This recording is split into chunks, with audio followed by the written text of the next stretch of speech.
అయితే ఇప్పుడు merge option అనేది నేను ఇప్పుడు ఓపెన్ చేస్తాను. వాయిస్ ఇచ్చేసి ఓపెన్ చేస్తాను. అందులో కొన్ని మార్పులు చేస్తున్నాను ఇప్పుడు మీతో మాట్లాడిన తర్వాత. ఉదయం మాట్లాడాను మళ్ళీ ఇప్పుడు. ఫోన్ నంబర్‌కి మీకు ఓటీపీ వస్తది. మరి ఫోన్ నంబర్‌కి ఓటీపీ వస్తే అందరికీ ఫోన్ నంబర్ లేవు. కారణం ఫోన్ నంబర్ పోయాట. ఎప్పుడో 2, 3 ఏళ్ల క్రితం ఫోన్ నంబరు అది పోయింది. లేపోతే ఆ ఫోనే పోయింది. ఇలాంటి అనేక సమస్యలు. అందుకోసం నా ఫోన్ నంబర్‌తో ఎలాగో ఇంకోటి నా ఫోన్ నంబర్‌తో నేను రిజిస్ట్రేషన్ అవ్వలేదు. వేరే వాళ్ళ ఫోన్ నంబర్‌తో అకౌంట్ ఓపెన్ చేశాను. వాళ్ళ నంబర్ ఉంది. వాళ్ళివ్వరు. లేదా వాళ్ళు నేను ఇప్పుడు మాట్లాడుకోవటం లేదు. ఇలాంటి ఎన్నో సమస్యలు. నా దగ్గర యూజర్ నేమ్, పాస్వర్డ్ ఉంది. కానీ ఓటీపీ వాడెవడు? అప్పుడు ఏం చేయాల్సి ఉంటది? ఇలాంటియి ఎన్నో ఉన్నాయి. వీటన్నిటికి పరిష్కారంగా ఇప్పుడు నేనేం చేస్తున్నానంటే ఒక్కొక్కటి క్లిక్ చేసుకెళ్దాం. కంగారేం వద్దు. మీరు మీ అకౌంట్ మీరు ఓపెన్ చేసుకోగలిగితే చాలు. మీరు అకౌంట్ ఓపెన్ చేసినాక చేయగలరు. అది ఫోన్ నంబరు అంటే మీ యూజర్ నేమ్, పాస్వర్డ్‌తోటి ఓపెన్ చేస్తారు. అలా ఓపెన్ చేసిన తర్వాత మీకు మెయిల్ ఆప్షన్ ఇస్తాను. మెయిల్ పెట్టేసుకోండి. మెయిల్ ఆప్షన్ ఇస్తాను. మెయిల్ పెట్టుకోండి. మెయిల్ కోసం ఫోన్ నంబర్ అంత కష్టపడాల్సిన పని లేదు.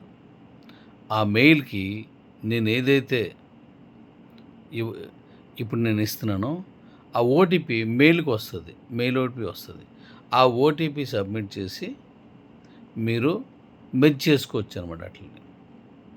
ఓకేనా? ఓటీపీ దాంతో చేసేయొచ్చు. ఇక రెండో మార్గం. ఇది అన్నీ మెర్జ్ చేసేసుకున్న తర్వాత ఇవన్నీ ఒకే అకౌంట్ మదర్ అకౌంట్‌లోకి వస్తాయి. ఆ మదర్ అకౌంట్‌లోకి వచ్చిన తర్వాత మీరు ఒకసారిగా క్యూలైవ్‌లోకి పంపించుకోవచ్చు. మీ ఇంట్లో నలుగురున్నారనుకోండి. నలుగురికి 4 మెయిల్స్ వాడండి. 4 మెయిల్స్ వాడండి. ఆ మెయిల్స్ వాడి దాని ద్వారా అయన్నీ కలిపి పంపించేయండి. నేను బీసీటీ గురించి మాట్లాడుతున్నాను. మీరు అలాగా అట్లన్నిటిని మెర్జ్ చేసుకోండి. అయితే ఈ మెర్జ్ చేయడానికి నేను మీకు ఇంతకుముందు రూ. 30 మనం దాన్ని ఛార్జ్ చేసాం.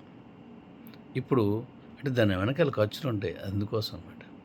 ఇప్పుడు రూ. 15 మనం మెర్జ్ కూపన్ తీసుకుందాం. ఆ రూ. 15లో రూ. 5 మీ ప్రాఫిట్. మీరు ఎవరెవరికి ఇచ్చుకుంటారో దాన్ని ఎంత మీరు తగ్గించుకుంటారో మీ ఇష్టం. రూ. 5 రూ. 10 నాకు కూపన్ పంపిస్తారు.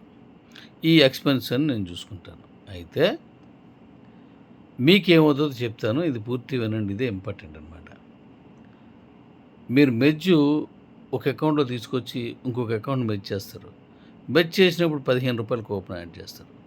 అలా మీరు ఎన్ని కూపన్స్ యాడ్ చేశారో అకౌంట్‌కి అన్ని రూ. 15 ఐఎస్‌డిటీ మీకు ఇచ్చేస్తాను. అంటే మీ రూ. 15 మీకొచ్చింది. మీరు 10 చేశారు. రూ. 150 ఖర్చు పెట్టారు. ఆ రూ. 150 కూడా మీకు ఐఎస్‌డిటీ వచ్చేస్తది.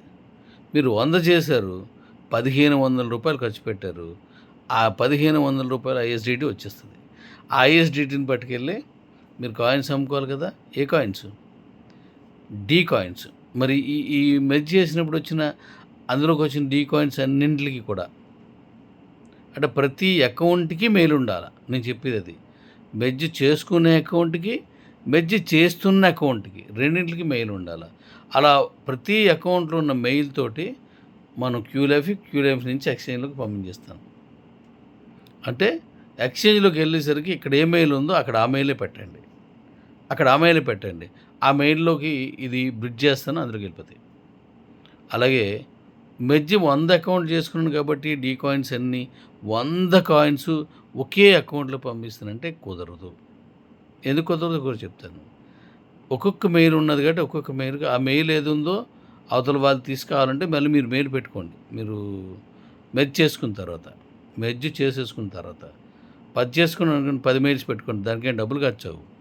మెర్జ్ చేసుకోవడం అవసరం పడినోడు అది కూడా నేర్చుకుంటాడు. అప్పుడు మన ఎక్స్‌చేంజ్‌లో ఎంతమందైతే బీసీటీలో 50,00,000 చిల్లరున్నారో 50,00,000 మంది కూడా మన క్యూ ఎక్స్‌చేంజ్‌లోకి వెళ్ళాలి. అప్పుడే మనకి అక్కడ క్రౌడ్ కరెక్ట్‌గా వస్తది. అప్పుడే నీ తాలూకు డీ కాయిన్ బలంగా తీసుకెళ్ళడానికి నాకు స్ట్రెంగ్త్ అని వస్తుందన్నమాట. కాబట్టి ఒక మెయిల్, ఒక ఫోన్ నెంబర్ అనుకోని చాలా కష్టం పట్టుకెళ్ళడం. ఏం అవసరం లేదు. అయితే మెయిల్ చేసుకోవడానికి ఏం కావాలి ఎక్స్‌చేంజ్‌లోకి వెళ్ళినప్పటికి మీరు ఇవ్వాల్సింది ఇక్కడేం అవసరం లేదు. మెయిల్ పెట్టేసుకోండి. ఎక్స్‌చేంజ్‌లోకి వెళ్ళేసరికి క్యూ లైఫ్‌లోనే అక్కడ ఏమిస్తాను నేను, ఆధార్ కార్డ్ లేదు, డ్రైవింగ్ లైసెన్స్ లేదు, voter card, Aadhaar card, driving licence, voter card ఏది ఉంటే అది. ఈ మూడింట్లో ఏదో ఒక దాంతో మీరు ఎక్స్‌చేంజ్‌లో రిజిస్టర్ అయ్యేలాగా ఇస్తున్నాను. ఓకే. ఈ ఇక్కడ ఎన్ని అకౌంట్లు ఉన్నాయో, మరి క్యూ లైఫ్‌లో ఎన్ని అకౌంట్లు ఉన్నాయో, ఆ మొత్తం అకౌంట్లన్నీ క్యూసీసీ ఎక్స్‌చేంజ్‌లోకి వెళ్ళాలా. మనం క్యూ ఎక్స్‌చేంజ్‌లోకి వెళ్ళిపోవాలా. అప్పుడు క్రౌడ్ పెరుగుతుంది. అంటే నా తరపున ఐదుగురు ఉన్నాం, ఐదుగురం వచ్చి ఓటేసినట్టే అంటే, ఐదుగురు ఓట్లు నేను ఓటేసేస్తాను అంటే ఒప్పుకుంటుందా? నథింగ్. ఎవరి ఓటు వాళ్ళు ఎయ్యాల. కాబట్టి మా తరపు నుంచి 20 మంది ఉన్నారు. మీటింగ్‌కి నేను ఒక్కడినే వస్తాను అని చెప్పేసి మీటింగ్‌కి ఒక్కడినే ఎళ్ళాననుకోండి మిగతా 20 మందిని వదిలేసి. అప్పుడేమవుతది? ఆ మీటింగ్ సక్సెస్ కాదు. ఆ మీటింగ్‌కి కావాల్సింది రాదు. అలాగే క్రౌడ్, డిమాండ్. డిమాండ్ మీన్స్ ఎక్కువ మంది జనాలుండవు. సప్లై 2,00,00,000 2,00,00,000 ఉన్న సప్లై మన దగ్గర. కాబట్టి ఈ 50,00,000 చిల్లరు అందులోకెళ్ళిపోదాం. మరి క్యూ లైఫ్‌లోకి వచ్చినోడు అందులోకెళ్ళిపోదాం. మరి క్యూ ఎక్స్‌చేంజ్‌లోకి వచ్చినోడు అందులోకొచ్చేస్తారు. సో, 1,00,00,000 దాటి అక్కడికెళ్తున్నాం. ఎంతమంది ఎళ్తారో నేను తర్వాత చెప్తాను. నీ కాయిన్